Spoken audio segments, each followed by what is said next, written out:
Everyone knows Marco Polo, the Venetian merchant who spent 24 years wandering through Asia and brought back tales of unimaginable wealth and culture. His book, The Travels of Marco Polo, was basically Europe's Lonely Planet guide to the East for centuries. There's just one tiny, inconvenient detail. He didn't actually write it alone. He dictated his stories to a cellmate in a Genoese prison named Rustichello da Pisa. Rustichello's day job? Writing chivalric romances. You know, King Arthur fan fiction.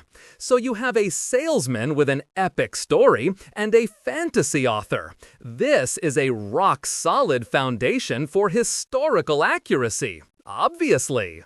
For a guy who supposedly spent 17 years as a high-ranking official in China, Polo had a remarkable talent for missing the big stuff. Let's start with the Great Wall. You'd think he'd mention the single largest man-made structure on Earth. Not a word. Then there's tea, the national beverage, or foot binding, a deeply ingrained and visually striking cultural practice. He also conveniently omits chopsticks. How did he eat for 17 years? Did he just demand a fork everywhere he went? The book is filled with incredible detail about salt production tax rates, but misses the cultural landmarks a tourist would notice in 5 minutes. It's like visiting Paris and only writing about the sewer system. Perhaps the most damning evidence against Marco is the silence from the other side. The Yuan dynasty under Kublai Khan kept ridiculously meticulous records. We're talking records of every visiting merchant, every foreign official, every minor diplomatic mission. Guess who's not in them? Ma-ke-boluo, or any other phonetic variation. Nothing.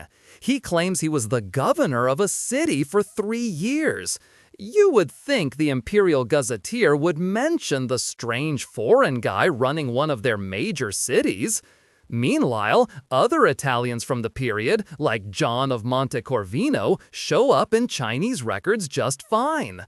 It's almost as if Marco Polo was the historical equivalent of that friend who swears they met a celebrity but has no photos and the celebrity has no memory of it. So, was it all a lie? Probably not all of it. The modern consensus is that Marco Polo was less of an explorer and more of a fantastic storyteller and information broker.